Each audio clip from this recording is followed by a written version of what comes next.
Iniciemos o capítulo 1. Infiltração programada.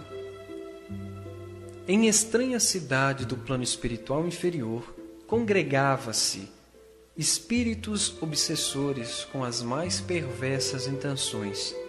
Reunidos em sombria praça, traçavam diretrizes de perseguição e destruição de respeitável instituição espírita. Entidades recém-desencarnadas perambulavam lunáticas pela estranha região, semi-escravizadas por mentes maléficas que as transformavam em verdadeiro material humano de desequilíbrio. Estes infelizes permaneciam juntos aos obsessores por guardarem compromissos espirituais intensos diante daqueles que se dedicavam à prática do mal. A psicosfera da cidade bizarra era densa, triste, angustiante e depressiva, resultado dos pensamentos de seus habitantes.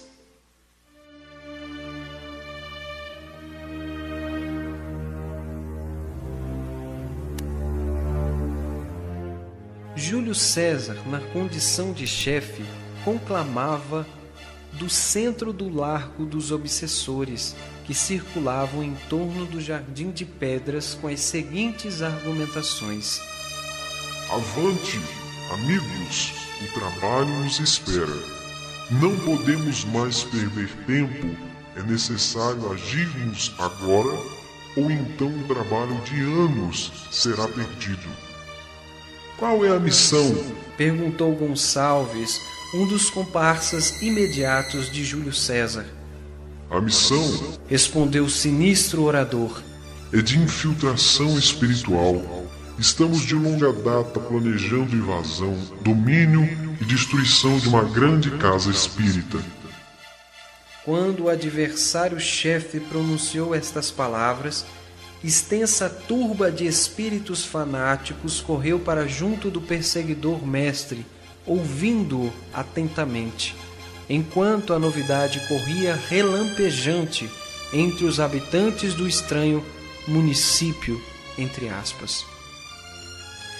Verdadeira multidão de adversários da bondade se apresentou diante do líder perverso, animando-o na transmissão dessas terríveis orientações. Tenho aqui um relatório atualizado. E manuseando um desajeitado material, puxou longa lista com estatísticas de trabalhos espíritas, lendo segundos depois, em voz alta, estes dados. Somente este ano, 2.500 espíritos que estavam sob nosso comando foram violentamente arrancados de nós e se converteram ao Nazareno, com auxílio da mediunidade falante, do diálogo enganador e da interferência dos emissários do bem. Cerca de 3.000 encarnados que permaneciam sob severos processos obsessivos tiveram o equilíbrio readquirido, graças à odiosa intervenção das entidades da luz. Multidões estão encontrando naquela casa maldita tranquilidade e conforto espiritual, que para nós são abomináveis. Mais de 4.000 entrevistas, aproximadamente 20.000 vibrações, centenas de palestras transmitindo a doutrina espírita e os ensinamentos de Jesus, exaltando o bem e o amor. E ainda tem mais. Continuou o expositor das trevas, imprimindo nas palavras raiva e inconformação. Mais de 15.000 passes transmitidos, dos quais 70% tiveram efeitos muito positivos sobre as pessoas. 200 enfermos impossibilitados fisicamente de comparecer à instituição receberam a visita fraterna e a fluidoterapia contra a nossa vontade. E não acaba aí. Insistiu o malfeitor completamente admirado. Gestantes, crianças, jovens, andarilhos, etc., receberam da casa espírita o concurso caridoso. Isso sem contar as obras sociais que promovem largamente a criatura humana. O centro em questão é um dínamo de benemerência. Se com a nossa interferência eles produzem assustadoramente, imaginem se deixássemos o caminho livre. Por isso, é preciso continuarmos redobrando nossos esforços a fim de acabarmos com essa tolice de caridade, a absurda preocupação com o outro e, acima de tudo, com essa inaceitável proposta de renovação moral trazida pelo Cristo, que exige demais dos seres humanos. Recebemos de nossos superiores mais de 8.000 solicitações. Tenho comigo os apontamentos. E lançando ao vento alguns papéis, continuou irritado. Vejam, requisições de obsessões, memorando solicitando prioridades, inúmeras ordens de serviços não cumpridas e sem contar as infinitas reclamações. Como veem, nossa incompetência está declarada. É preciso estarmos organizados para desestruturarmos a instituição espírita que nos atormenta. Permanecemos desacreditados junto aos nossos superiores e creio que nenhum de nós gostaria de desafiá-los ou desapontá-los. Todos sabemos da ira que nos perseguirá eternamente se falharmos. Todo cuidado é pouco, advertiu o organizador do mal. Se não formos cautelosos, espertos e inteligentes, poderemos cair nas garras dos emissários da luz, que fazem verdadeira lavagem cerebral, propondo-nos um bem-estar falso, com o objetivo de escravizar-nos de novo na Terra através da reencarnação. E como agir? Perguntou um desordeiro bastante animado. Por acaso vamos fazer os objetos se movimentarem? Atiraremos pedras contra os eleitos do Senhor?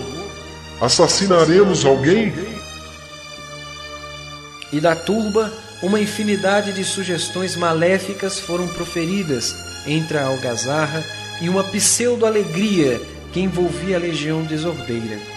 O líder fanático precisou interromper a agitação, alertando: não será assim. Nosso trabalho está dentro de certos limites. Leis universais regulam a nossa influenciação.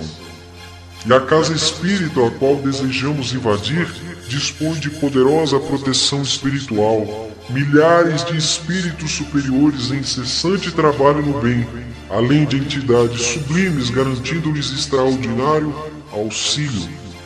Nossa atuação, prosseguiu o planejador das sombras, será na surdina, às escondidas. Trabalharemos silenciosamente, ocultamente no campo dos sentimentos, sugerindo pensamentos, estimulando as irritações, o ciúme, a fofoca, a indignação, os melindres, a disputa de cargos, funções, tarefas, etc. Temos aí um vasto campo de atuação junto às inferioridades humanas. Aproveitaremos as brechas deixadas por muitos trabalhadores. E engraçado é que eles, os encarnados, dizem que de tempos em tempos nós, os chamados obsessores, promovemos ondas de influenciação negativa, retirando os anjinhos do caminho do bem. Eles é que de tempos em tempos abrem as brechas. Nós apenas aproveitamos os deslizes e descuidos dos ilustres seguidores de Jesus. A propósito, continuou o malvado pregador, esse é o único modo de penetrarmos na instituição, a única forma de não sermos barrados pelas correntes protetoras, pois que os mensageiros do bem não podem violar o livre-arbítrio dos adeptos do Cristo.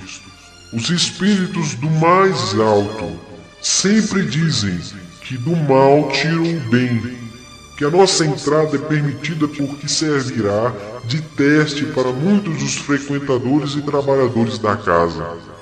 Contudo, enquanto elas, as entidades evoluídas, aguardam a aprovação dos seus pupilos, no campo das provas, nós apostamos na reprovação dos tutelados.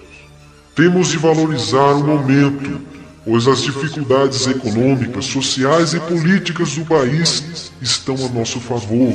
Muitos envolvidos com os problemas materiais esquecem de se vigiar, cultivando o pessimismo, a irritação, os palavrões, entrando naturalmente em nossa faixa vibratória, autorizando-nos ao processo de influenciação e, na maioria das vezes, para nossa satisfação, nem se lembram da oração que poderia nos afastar completamente, rompendo os nossos propósitos. A falange das trevas estava magnetizada pelas palavras do mandante.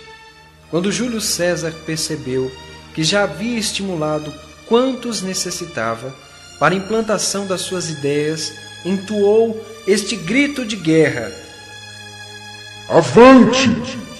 Para aquela odiosa casa espírita, o momento do apocalipse, do acerto de contas, do juízo final e da destruição chegou. Eles próprios se autodestruirão. Terminado o discurso maligno em tom de oratória, o obsessor fanático foi aplaudido, aclamado e carregado pelos comparsas, enquanto a multidão cantava hino exótico, enaltecendo as forças das trevas, ao mesmo tempo em que os gritos alucinantes de combate corriam, sinuosos, encontrando eco no coração iludido dos obsessores. E sobre a influência sonora de alucinante marcha hipnótica que incentivava a destruição, a legião dos adversários do bem embrenhou-se pelas ruas estreitas da esquisita cidade, preparando-se para o terrível processo de infiltração.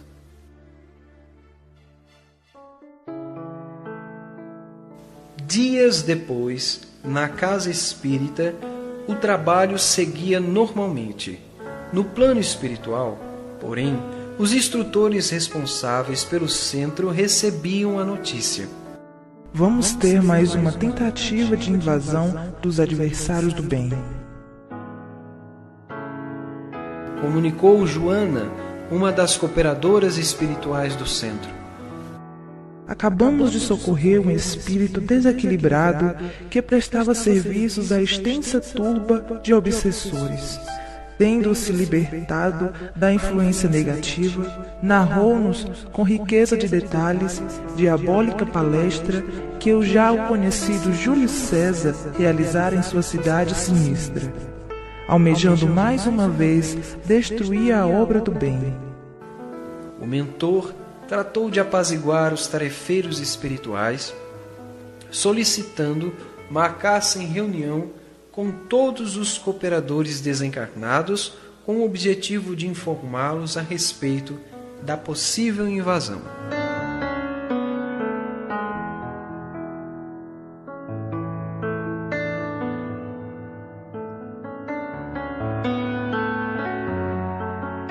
Capítulo 2 – Avaliando a ameaça. Na semana seguinte, quando o centro, na sua parte física, permanecia fechado, os benfeitores espirituais aproveitavam a madrugada para efetuar alertadora conferência sobre o desejo de dominação das entidades inferiores. Feita a prece de abertura, o mentor proferiu estas orientações: Irmãos, o Senhor da vida nos concedeu esta casa espírita como oficina de trabalho junto às criaturas humanas dos dois planos. Temos encontrado nesse centro a alegria do estudo, do socorro e do labor espíritas, possibilitando-nos abençoada oportunidade de serviço cristão em companhia dos confrades encarnados envolvidos com o mesmo idealismo. Contudo, nós que permanecemos do lado de cá, temos o dever de ampará-los e conduzi-los por caminhos retos, respeitando-lhes, obviamente, a faculdade de livre escolha. O nosso despretensioso trabalho na seara de Jesus tem chamado a atenção dos adversários espirituais desejosos em aniquilar toda e qualquer disposição de ajuda cristã. No fundo, são almas enfermas, profundamente necessitadas de atenção e carinho, que se escondem usando a máscara da maldade que mais ou menos dia terá de cair, pois a lei do progresso é para todos. Por isso, nossas atividades encontram-se ameaçadas. Nesse instante, vários espíritos ainda em aprendizado para o trabalho espiritual se espantaram. Alguns ficaram temerosos, acreditando que nossos superiores não teriam disposição e recursos para a defesa, o que levou o orientador espiritual a transmitir as seguintes palavras tranquilizadoras. Calma, meus irmãos, tudo está sob controle. É necessário que nos coloquemos à disposição para fortalecermos os nossos irmãos em jornada terrestre. Para eles, será uma extraordinária possibilidade de testemunhar, na prática, tudo aquilo que teorizam acerca dos ensinos de Jesus. Que seria do aluno se a escola periodicamente não lhe aplicasse provas? A sabedoria divina, através de suas leis, controla tudo, monitora tudo, e num mundo de provas e expiações é natural que o mal predomine, experimentando constantemente os que aspiram ao título de seguidores de Jesus. Não há motivo para medo ou fraqueza moral. Não estamos abandonados por Deus. Dispomos de fartos recursos espirituais de defesa. Temos ao nosso lado as entidades sublimes que nos apoiam, inspiram e garantem nossa proteção. Permanecemos trabalhando em nome de Jesus. Estamos cumprindo quanto possível os desígnios divinos. Dispomos de todos esses recursos, por isso não há motivo de pânico.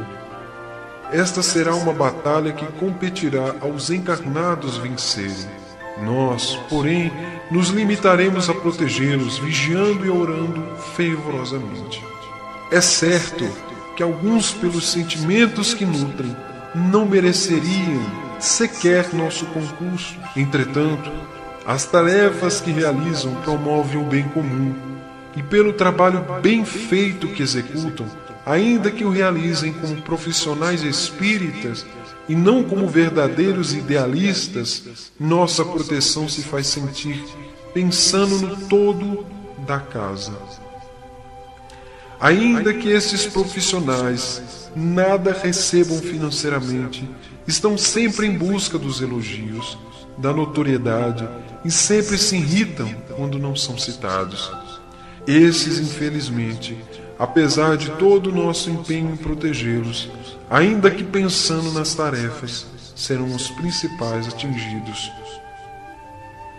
Numa atuação isolada, temos mecanismos para evitar o assédio do mal, mas com uma falange tão bem preparada, com mentes inteligentes, explorando todas as inferioridades humanas, e estes encarnados vibrando no mesmo padrão, será praticamente impossível salvá-los.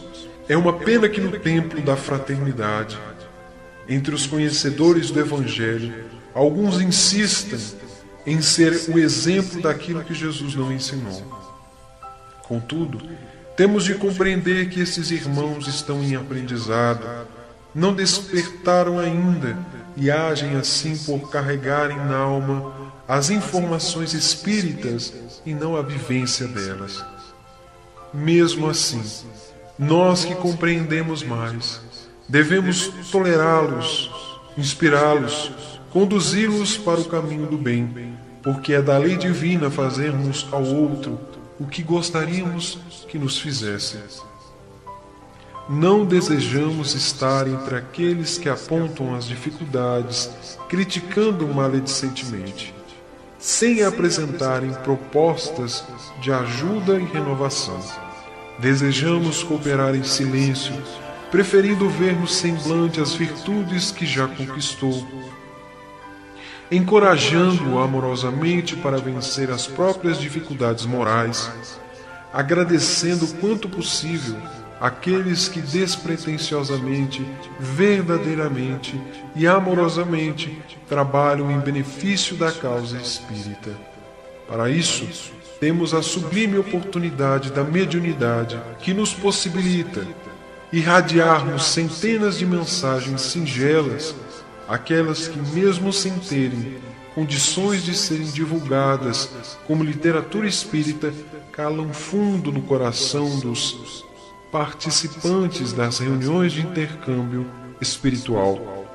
Muitas vezes, através de mensagens simples, é que os espíritos sublimes falam, porque preferem a simplicidade do coração, os pobres de espírito, os mansos e pacíficos, para servir-lhes de intérpretes. Por isso, não devemos desanimar na tarefa de proteção e inspiração espiritual que nos cabe. Em contrapartida, possuímos muitos irmãos que, vivenciando o Espiritismo, nos possibilitarão atuação mais direta, acalmando e tranquilizando as mentes encarnadas quando os adversários do Evangelho espalharem pelas mentes despreparadas o vírus da fofoca, da intolerância e das disputas. Estamos acostumados a semelhantes investidas das sombras e sempre tem prevalecido a bondade divina. Claro que esta instituição corre o risco de ser destruída, principalmente se os frequentadores e trabalhadores se deixarem contaminar pelas influências nocivas dos espíritos perturbadores. Contudo, temos em vários departamentos da casa companheiros que partiram daqui, da nossa esfera, com a missão de efetuar um trabalho espírita sério, baseado na vivência cristã. Se os malfeitores espirituais exploram as fraquezas humanas, nós podemos estimular as virtudes da alma, afastando, com a vivência dos ensinos de Jesus, as trevas da maldade. Será mais um período de redobrados cuidados, de incessante trabalho. Permitiremos a entrada de certas entidades para que nossos irmãos em humanidade tenham a condição de darem testemunho das suas conquistas espirituais. É verdade que neste processo de envolvimento espiritual negativo, muitos se envolverão a ponto de desistir do caminho, reencontrando-o mais tarde, quando estiverem mais amadurecidos pela vida. Aqueles que guardam os ensinamentos de Jesus apenas nos lábios, os que trabalham por vaidade pura, os invejosos, os melindrosos que não desejam se fortalecer, cairão nas teias dos maldosos invasores, porque vibram na mesma sintonia dos inimigos da verdade. Outros, os trabalhadores discretos, reservados, modestos, respeitáveis, desejosos do bem, idealistas, poderão sentir certo envolvimento. Entretanto, saberão fazer brilhar a própria luz, sintonizando com planos superiores, protegendo-se naturalmente da infiltração das sombras, contribuindo para a sobrevivência e continuidade deste centro. Talvez estes tenham um coração ferido, a alma magoada, mas saberão compreender os companheiros desequilibrados, perdoando-os por ainda não conseguirem dar o testemunho cristão, e à medida que suportarem as agulhadas das imperfeições humanas, haverão de progredir, granjeando naturalmente a simpatia de espíritos superiores. Não podemos exigir das criaturas aquilo que não conquistaram. Cada um dá o que possui. Infelizmente, muitos não sabem valorizar a honra dos testemunhos em favor do Evangelho. Outros esquecem que a casa espírita é um templo sagrado, onde se exaltam os valores do Cristo através da fraternidade. Além do mais, continuou o mentor, mudando o rumo da exposição, centenas de espíritos enganadores alcançarão libertação. Poderemos tocá-los com a mensagem evangélica, convidando-os à transformação moral. Na grande família universal, da qual Deus é o responsável, ninguém se perderá para sempre. O Pai é realmente sábio, permite certas infiltrações que de início parecem terríveis, exatamente para fazer a humanidade progredir mais depressa. Portanto, estejamos confiantes, precisaremos encorajá-los no bem, estimulando-os à fraternidade, quando estiverem no capítulo das provações. Evitemos os comentários desnecessários. Permaneçamos diante desses acontecimentos em silêncio absoluto, falando sobre eles o estritamente necessário, a fim de colocarmos a caridade em ação. Mensagens preventivas, solicitando mais trabalho, vigilância, tolerância e oração nas tarefas de benemerência, estão sendo redigidas e posteriormente serão veiculadas através da mediunidade, com o objetivo de esclarecê-los previamente e de modo geral sobre as infiltrações espirituais.